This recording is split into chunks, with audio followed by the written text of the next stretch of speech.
Welcome to the cult yard, my friends. I posted a video yesterday, and it was a description of like my why I talk about the cults, why I'm active online, discussing cults and cult psychology, and as part of that video, I also just pull out a few different things that I had written down. Like I've been writing a lot of stuff for the last 8 years or so. Um, a lot of it just scratched up notes. I do have some other longer format stuff, things like that. Anyway, I was just riffing off of a few different things I'd written down, just unscripted, unplanned, or whatever. And I actually enjoyed doing that. And I thought, well, you know what? I'll pop on here and throw another video on and just do that again, where I'll just riff on a few different things that I've written down. Like I said, a lot of them on post-it notes, on many different notes and stuff like that.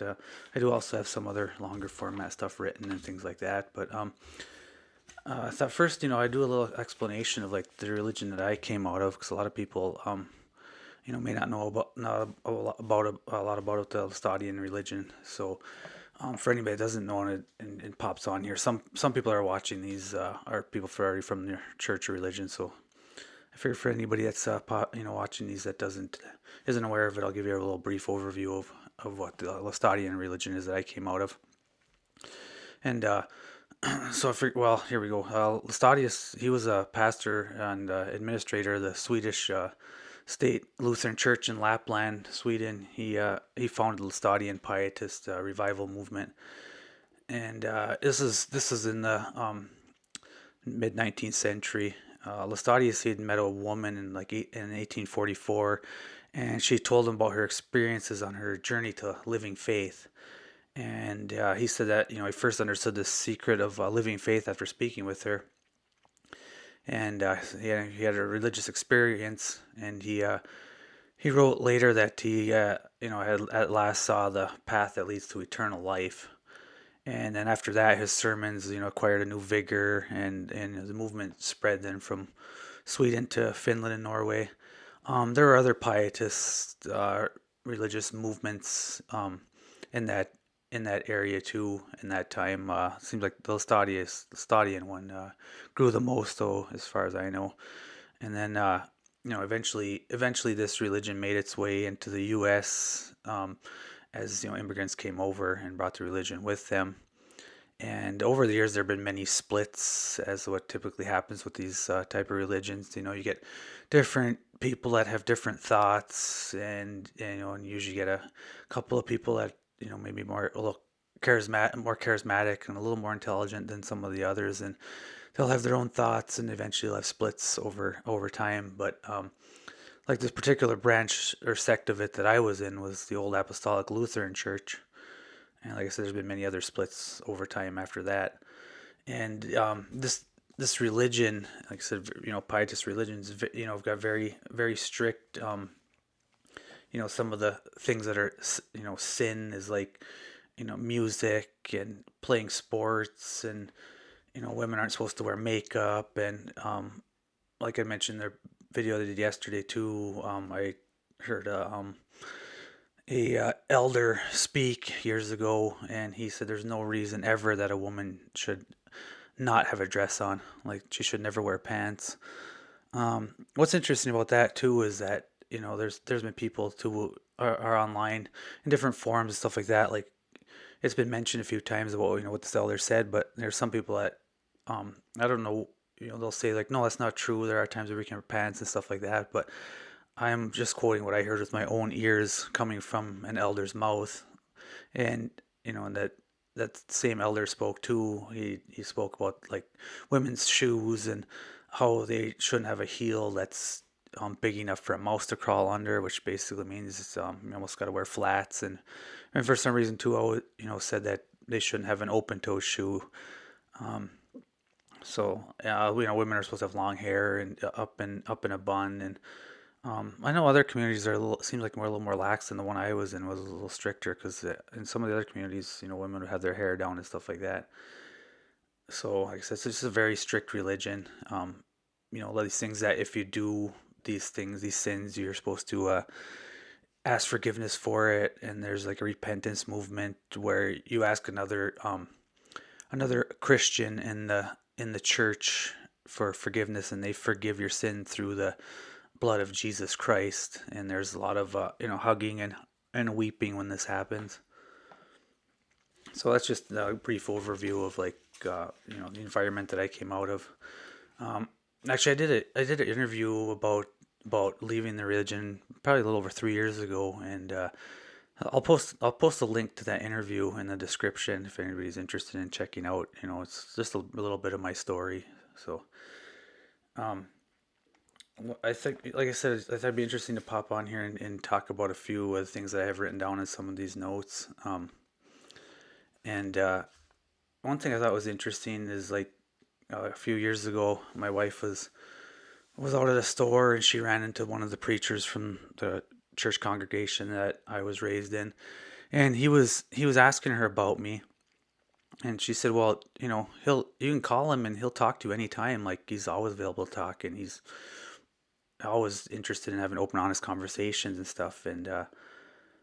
And the preacher, declined and says, "No, that's not the order of Christianity. Like he would only talk to me if I were to come to him to want to clear my conscience or make a repentance." And I thought that was interesting because it seems like the church they use a certain handful of sections of the Bible over and over. They call it like the baker's dozen. Just a few different spots. And yeah, I'd asked a missionary preacher one time why they only use so few spots in the Bible to speak alongside of. I heard a lot of repetition over the years, and they said, well, eventually they think the Bible's going to be taken away from people, so the Christians will remember the most important parts of it, which I thought was that was a little bit odd because it's almost like disrespectful to the people in the churches. You're saying they're not bright enough or intelligent enough to use use the whole Bible, speak along the whole Bible, study on the whole Bible. Other churches have Bible study all the time, and I've met and talked to people that know the Bible backward and forward. So I thought that was kind of an odd answer. Felt a little disrespectful to think, well, why can't we learn more about it besides those few different spots? What was interesting too is, especially after I left the church, I spent more time examining the Bible and the history of how the Bible came about, and I don't think a lot of people know that stuff inside the church. You're just kind of told not. You're worried about your intellect, learning things like that. So you pretty much just take what the preachers say, and that's about it. Um, there are, I've heard a person or two say, "Well, I read the Bible through once," or stuff like that, which you can't really get much out of just reading it straight through. Um, and also, it's like when you're you have this Bible and you don't know how it's compiled and how things were back in many years ago, century ago, or a couple centuries ago. This was writings, these scripts, where they started from, like how old some of them are, how there's some that are actually found later that are older than ones that we already had, and you find that there was some things changed or errors or things like that. A lot of people in the church aren't going to know stuff like that. It's almost like you feel like the Bible was just dropped out of the sky, and it's very fascinating to see these things were chewed over, like what should be included in the Bible, what shouldn't be. You learn about things like the apocalypse of Peter, stuff like that show or describe more vivid descriptions of what happens in hell, stuff like that.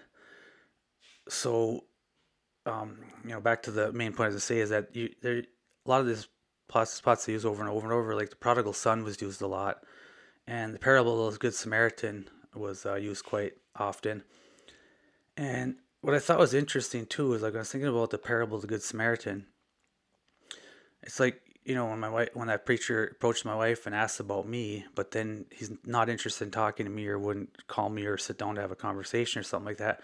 And I thought it's interesting that if you use the parable of the Good Samaritan that often, um, would he not be the priest in that parable that's walking by? I mean, you're talking about, like, for myself, I was born into that religion. I have most of my family is in it. You've got a couple of generations in there, and yet you have open invitation to talk to me, and no, I'm not going to. That's not the order of Christianity. I thought that was very strange that he would say that. And another thing too is like I had just a couple years back or whatever. I had a relative that had called me, and we're discussing things. It's I think they were trying to, I think, save my soul. Weren't able to about leaving the church and stuff like that. And I gave my thoughts and asked a lot of questions and stuff like that. And one of the points I'd made too was like, you know, to this person is like, if you believe like your church is the one true saving faith, and that eternal conscious torment is on the cards for every single person that doesn't believe that faith, like why wouldn't you do everything you can to get people into your church and to learn this religion? And I thought it was really interesting because the response I got was, well, I can't talk to other people about our religion because I might lose my own faith then if I talk to them.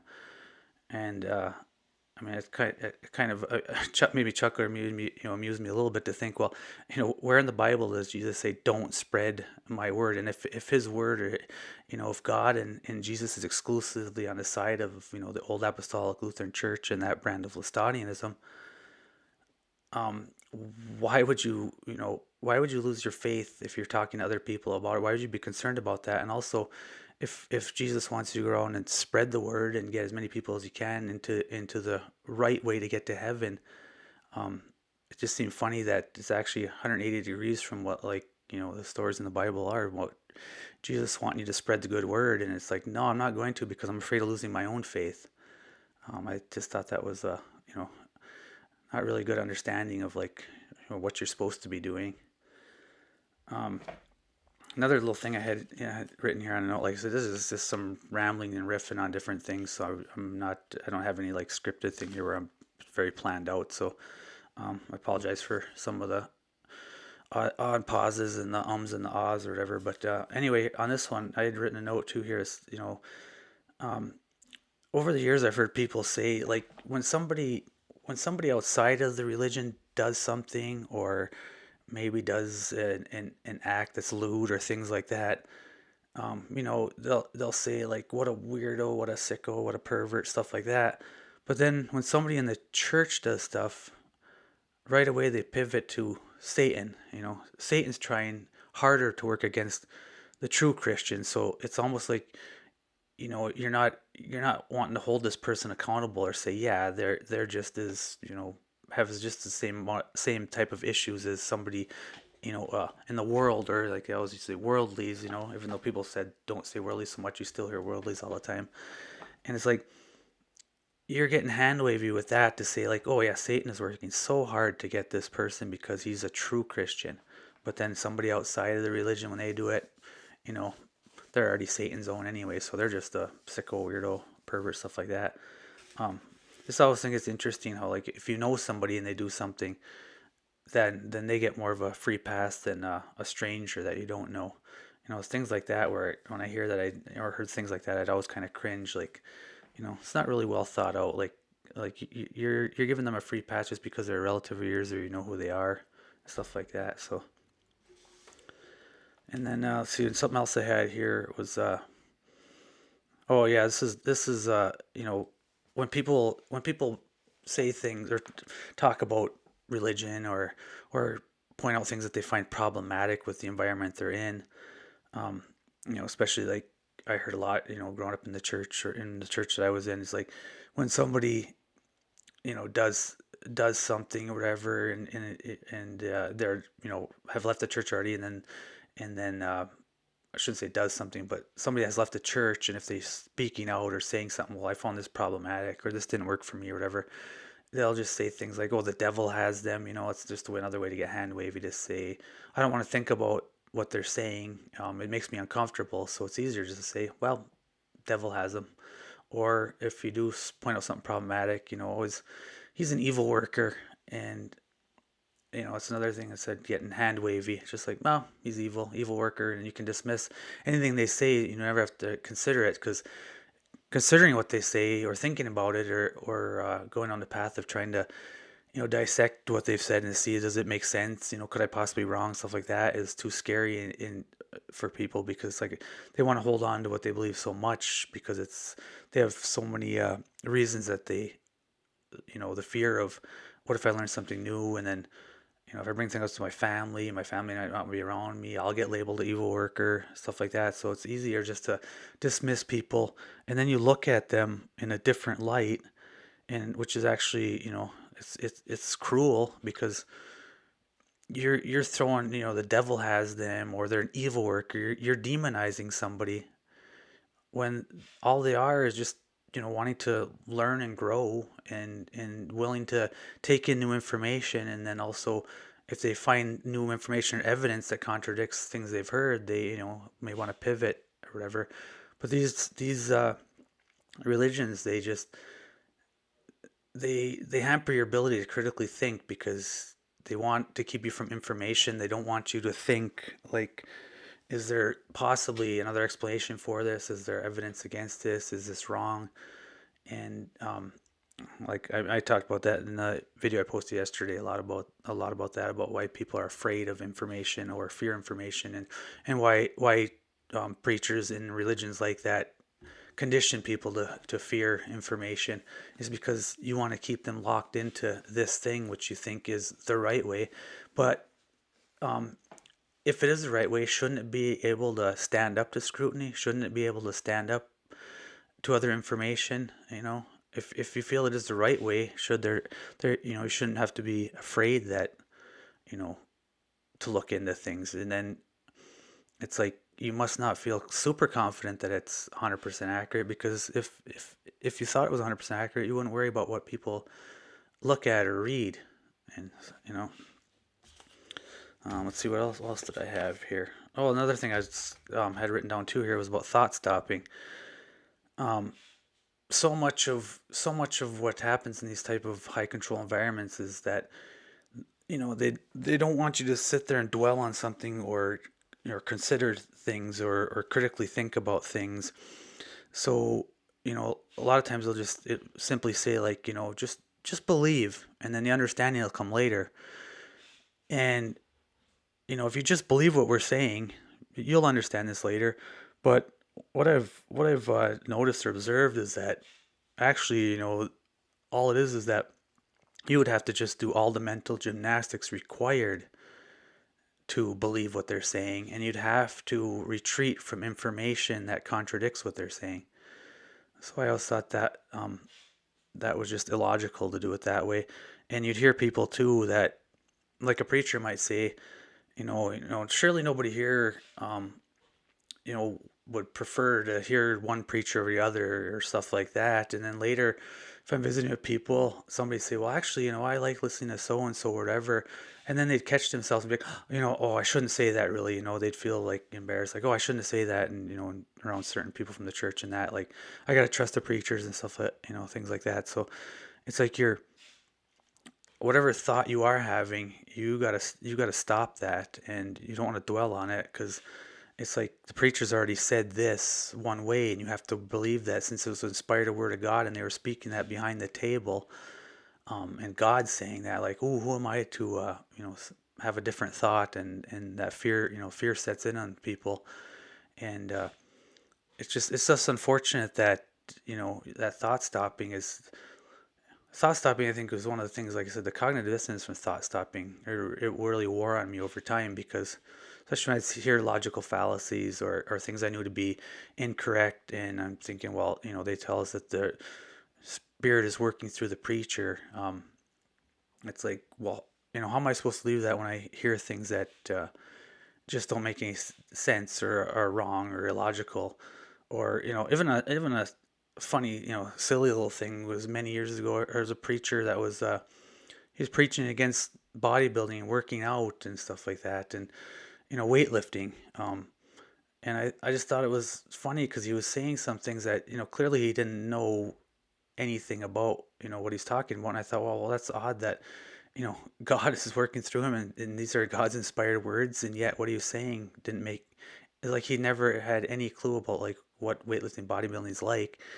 And I had been doing it ever since I was a senior in high school, and I loved it. And I mean, also maybe it was kind of funny, because I was thinking, well, at that time looking around all the hundreds of people in church, and I'm thinking, well, I think I'm pretty much the only one here that does weightlifting, bodybuilding. So I felt like he was speaking directly to me, but I thought he doesn't know what he's talking about. Like he's not making any sense. What he's saying is logical, especially when he's saying things about, well, you could injure yourself, and I'm thinking, well, guys play rental hockey, and that's like a kind of controlled chaos playing that. Much bigger chance of getting injured there. Also, hunting's okay, and you're walking around with a loaded rifle. There's a lot of potential for injury there. Bodybuilding and weightlifting is in a controlled environment where if you know how to, work out properly, you're not really going to injure yourself.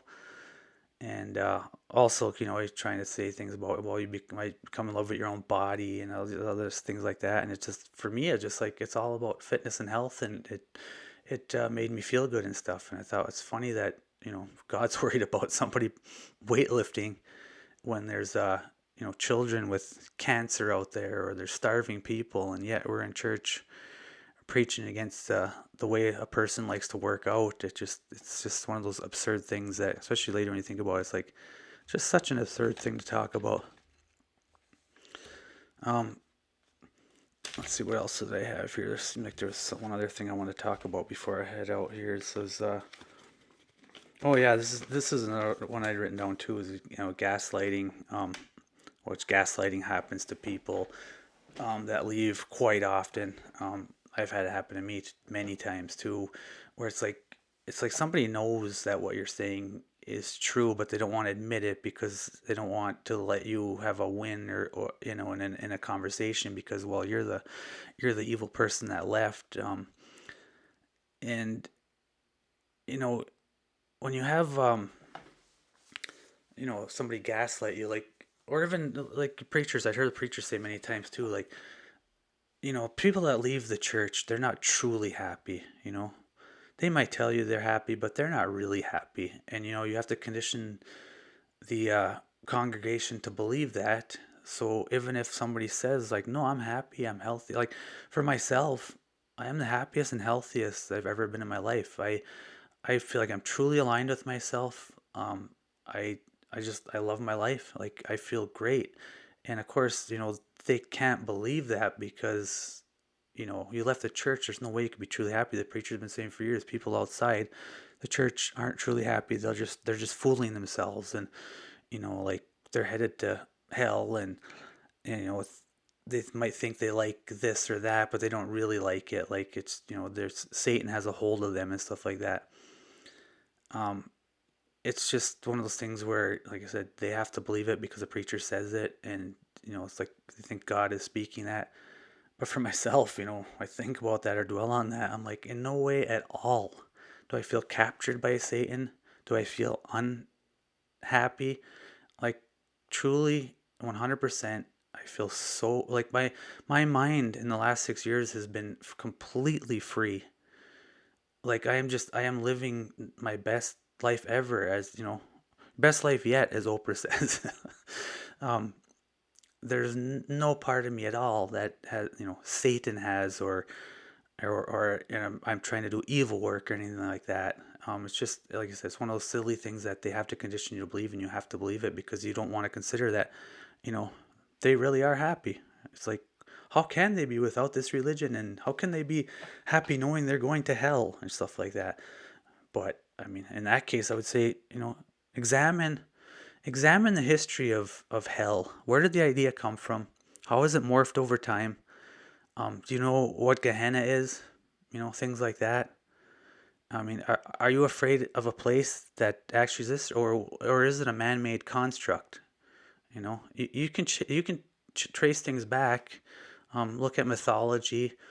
Dante's Inferno. Like, how much of this hell, that of this version of hell that, like, modern society believes in, how much of that is a man-made construct?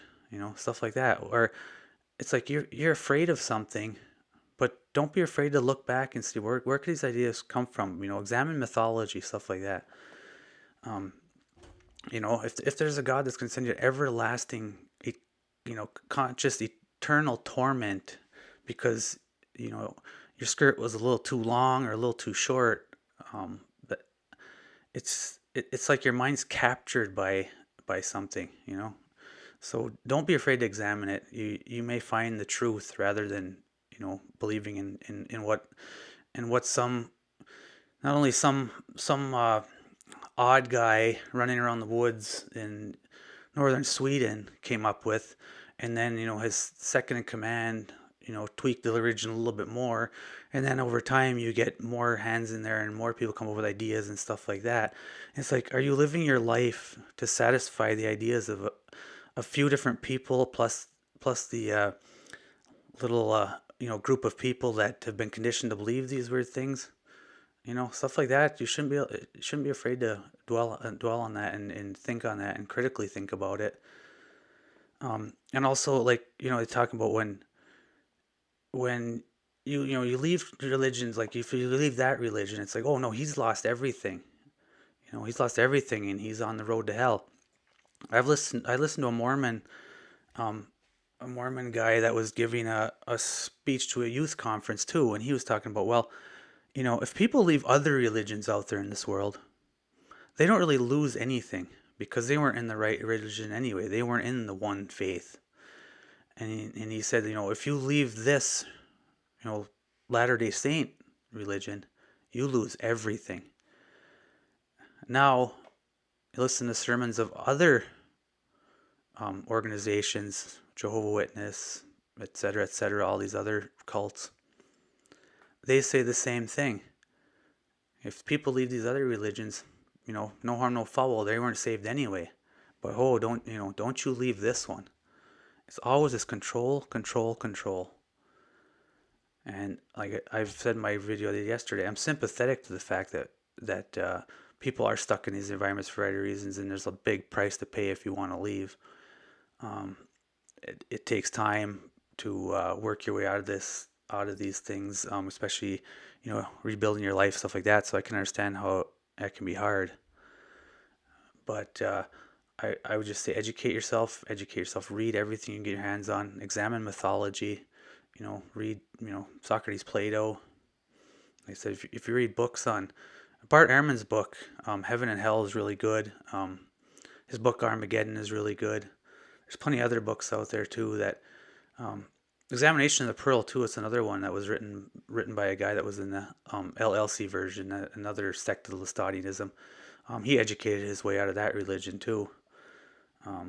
So it's like, don't be afraid to examine this stuff.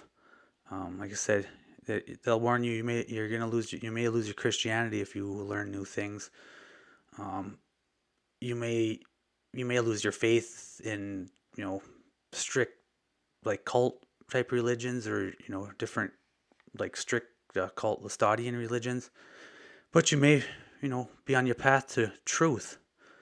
So I think that's about all I got to share right now.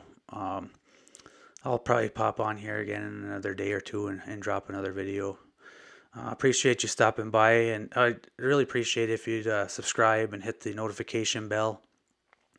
Eventually I'm going to have some more detailed videos where I really break down certain things to show you like why I believe like the old Apostolic Lutheran Church is a cult, how by just about every metric I believe it meets the definition of one. I'll do a video on that. I'm going to do, I got plans for actually a lot more videos of doing more in depth and more scripted ones. I'll probably like this. I think I'll start this riffing. I think I'll start as a series and just drop videos every few days, which just kind of go off on a tangent, go off in the weeds, stuff like that. Like I said, I appreciate being patient with my ums and ahs, and I got hundreds and hundreds and hundreds of notes written, so I got a lot of content to things to chew over. So, like I said, I appreciate you stopping by, and I'll see you soon. Thanks.